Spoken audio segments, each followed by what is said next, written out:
Girlfriend के करने की से भोजपुरी इंडस्ट्रीज में हम्म, है। हम्म।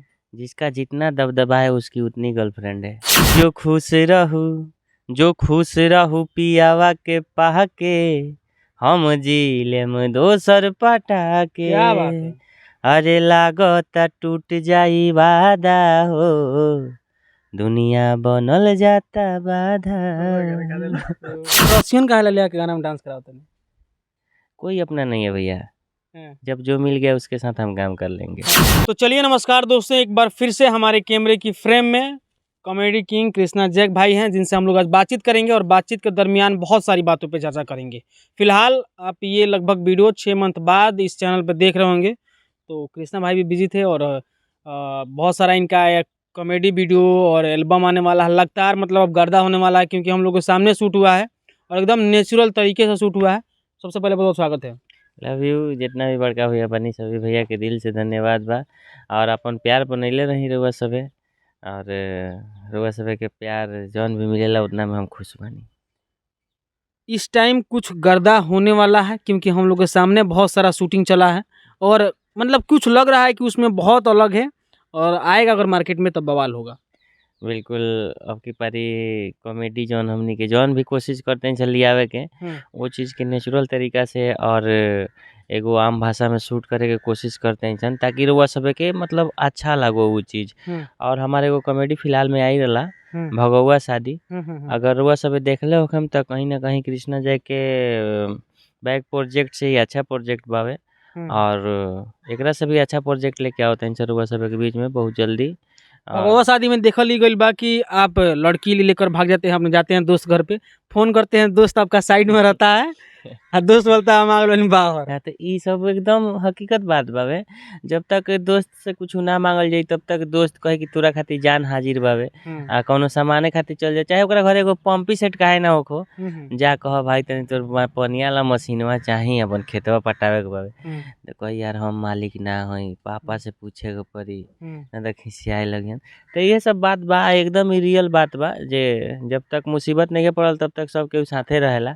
हाँ, जब मुसीबत पड़ जाला तो सब पता चल जाला जे के साथे बा, आके यहाँ से दूर चल गई। अच्छा, ओमे ई जरथावल भी गइल बा कि जो लड़की लेके भागत तानी, भागला के बाद आखिरी में मतलब वो लोग भागल बानी वो दोस्त के घर से, ओकरा बाद के भी मतलब पार्ट 2 आई का। बिल्कुल पार्ट 2 भी लेके आम सन, जल्दी लेके आम सन। बाकी अभी खास हमनी के कॉमेडी के रिस्पांस अच्छा नहीं खजात, जौना के वजह से कई गो प्रोजेक्ट के पार्ट 2 ना आ पावल। पार्ट 1 चलबे ना कल तो पार्ट 2 का हम लेके आई। तो अगर पार्ट 1 हमारा अच्छा चलता भगौआ शादी के, तो पार्ट 2 के बारे में हम जरूर सोचे और सब के बीच में ले आए, अन्यथा दोसर कॉमेडी तो अइबे करी। बीच में अभी देखल गइल बा, मतलब कि हमनी के सामने ही शूटिंग भइल बा, ऐसा लगता है कि रउआ गाना में रसियन लिया के डांस करावता नहीं।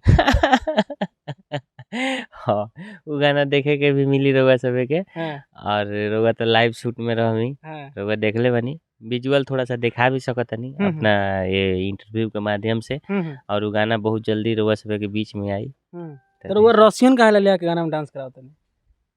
कोई अपना नहीं है भैया, जब जो मिल गया उसके साथ हम काम कर लेंगे। हाँ। तो कृष्णा जैक रसियन के साथ काम कर रहे हैं? नहीं, पर्सनल तो कोई नहीं है कि रसियन के साथ काम कर रहे हैं, हमारा ये काम ही है, ये मेरा प्रोफेशन है। तो इस चीज़ को मैं अच्छा ढंग से करूँगा ताकि आप सबके बीच में एगो अच्छा चीज़ लेके आऊँ। कोई गाना फिर से गुनगुना दीजिए। गाना तो बहुत सारा बा, एगो गाना बा अपकमिंग था थोड़ा सा, बट इस चीज़ को अब आगे नहीं लेके जाएंगे। और क्या नाम है, 10 साल गइल बा कि मतलब कि गर्लफ्रेंड छोड़ती है? तो हम इतना नेचर बा, या तो लड़का छोड़ो या तो लड़की छोड़ो, और ई रीत बा। माने ये पूछे के पीछे एगो कारण बा ना, कारण पूछला कोनो जरूरत नहीं है, बस हम ये कहम कि जौन भी बावे तौन ठीक बा, और ये चीज़ के झगड़ा झंझट में ले गइला कोनो जरूरत नहीं। उ बात ना, उ जौन कहता नु ना, माने कमेंट में आइल बा कि सही में कृष्णा जैक के गर्लफ्रेंड बाड़ी सा। गर्लफ्रेंड के करने की से भोजपुरी इंडस्ट्रीज में है। जिसका जितना दबदबा है उसकी उतनी गर्लफ्रेंड है। हाँ, हमारा नहीं है, हमारी नहीं है, मतलब जितना दबदबा है उतनी गर्लफ्रेंड। भोजपुरी इंडस्ट्री में बहुत कुछ सीखले बानी, बहुत कुछ से महसूस कैले बानी। और हमार जनता के दिन, हमार दर्शक के दिन रही तो जौन महसूस कइले बानी, जिन जिन महसूस करैले बालो उनकरा पर महसूस जरूर कराएब हम। बस ये कहब और ही कुछ नहीं। मतलब 15-20 को गर्लफ्रेंड है कि नहीं कृष्णा जैक की? कृष्णा जैक की गर्लफ्रेंड नहीं है। कृष्णा जैक थाड़ा गांव का आदमी, गांव में रहने वाला आदमी, अपने घर पे रहने वाला आदमी। आपको आपका शहर मुबारक, हमको हमारा गांव मुबारक। वाह गजब, चोट लगल है दिल पे एकदम। नहीं नहीं ऐसा कुछ नहीं है। बाकी इन सारी चीज़ों को लेकर क्या कुछ सोचते हैं आप, बस बताइएगा। आगे बहुत सारा लोग बहुत लोग हैं जो कि बहुत सारे पीछे से बहुत सारे लोग काम कर रहे हैं, और किसी का वेब सीरीज आ रहा है तो कुछ आ रहा है। कृष्णा जी इसके बारे में कभी सोचते हैं? सरल भाषा में कहीं तो हमारा पास बजट नहीं है। बस कुछ समय लागी। हो सकता है कि या तो हम वेब सीरीज लेके आई ना तो अपन कॉमेडी ही करी, बट जे भी क्रिएटर बा ओकरा से कंपेयर ना ही कल जाओ तो अच्छा कहा है। बस। अच्छा, बाकी बहुत सारी चीज़ें हैं, क्या कुछ कहेंगे लोगों से? बस रउआ सबे खुश रही, मस्त रही। नया साल आवे अलब आवे, और नया साल में कुछ नया करे के सबे सोचो, यह हमार कामना बा।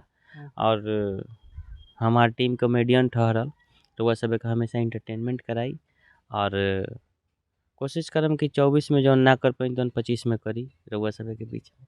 बस का हो ख्याल बस 25 में होखे वाला। हम फ्यूचर देख ले रहती तो सब कुछ बता देती। फ्यूचर ना हम देख ले बनी ना रउआ देख ले बनी।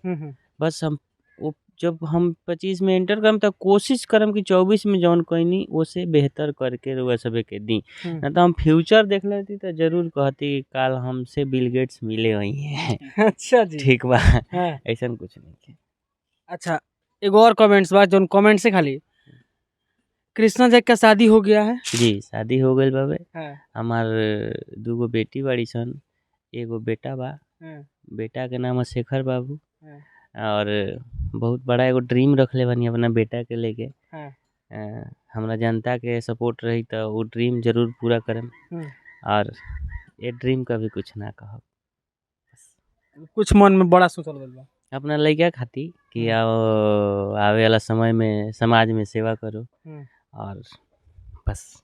मतलब कृष्णा जैक के टीम या कह सकते हैं कृष्णा जैक के बेटा भविष्य में समाज सेवा करें। जी बिल्कुल। क्या कहेंगे आखिर में? तो वह सब खुश रही, मस्त रही, व्यस्त रही, ये हमार कामना बा, हमारा टीम के कामना बा। और क्या कहें। बड़ा रात रात ले शूटिंग करते हैं, 2-2 बजाता। हाँ, अब जीवन में वो दौड़ आ गई बा कि 30 के 30 दिन काम करे के पड़ी, और 30 के 30 दिन का 30 के 30 दिन प्लस ओटी, ये चीज लगा के चले के पड़ी हमने के। बस कोशिश में बन के अच्छा चीज करके वह सब के बीच में लेके आई। Love you.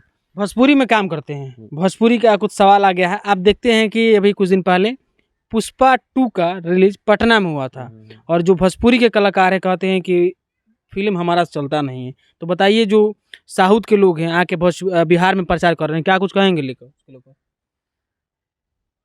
ये चीज से हमनी के जे भी हमनी के आइकॉन बा ओकरा सीखे के चाही, ताकि हमनियों के 10 करोड़ 20 करोड़ 100 करोड़ के फिल्म बनो। भोजपुरी इंडस्ट्री के हमार ना, जे भी हमारा आइकॉन बा वो बड़ भैया लोग कहते हैं। बस माने इशारा में क्या कह चाहते? कुछ ना, लेकिन बहुत कुछ कह देना। ना ऐसा कुछ नहीं कहते कि भोजपुरी में अभी तक ले 50 करोड़ के कोनो फिल्म बनल बताई। तो ये कहते नहीं कि बस हमारे जो आइकन है वो ये ना समझे कि हम ही लोग कमा खा के भोजपुरी इंडस्ट्री को बंद कर दें। नए कलाकारों को भी आगे लाएं, ताकि साउथ के तरह भोजपुरी इंडस्ट्री भी बढ़े। बस और कुछ क्या लगता है, मतलब कि बिहार के पटना में पुष्पा 2 का लॉन्चिंग, इसको लेकर क्या सोच मन में आया था उस दिन, अगर आपको जानकारी मिला होगा तो? ये चीज़ के बारे में कुछ ज़्यादा ना बोल पाए। बस हम ये कहें कि अच्छा बा, पुष्पा जगनी हिट कैले रहे, पुष्पा 2 भी हिट करी। बस बाकी इन सारी चीज़ों को लेकर क्या कुछ सोचते हैं आप, और बताइएगा। और काफ़ी दिनों के बाद ये इंटरव्यू देख रहे हैं, तो इसके बारे में भी आप लोग क्या कुछ सोचते हैं ये आप लोगों को बताएगा। अगर आपके मन में कोई जहन में आपके कोई सवाल आ रहे हैं तो आप हमें कमेंट बॉक्स में अपनी राय दे सकते हैं। प्रयास करेंगे कि अगली बार उस सवाल को कृष्णा भाई से पूछेंगे, और प्रयास ये भी रहेगा कि जो बेहतर इनके कॉमेडी आ रहे हैं उसे एक बार जाके आप लोग ज़रूर विजिट कीजिएगा। और बाकी कोई भी अगर जानकारी होगा तो जोश बिहार न्यूज़ के माध्यम से आपको दिखाया जाएगा। क्या कुछ कहेंगे आखिर में चैनल के लिए? होगा सब चैनल के लाइक सब्सक्राइब शेयर करिए, वीडियो की ज़्यादा से ज़्यादा दूर तक शेयर करिए और ढेर सारा शुभकामना न्यू ईयर के। Love you. चलिए बहुत बहुत धन्यवाद आप सभी का।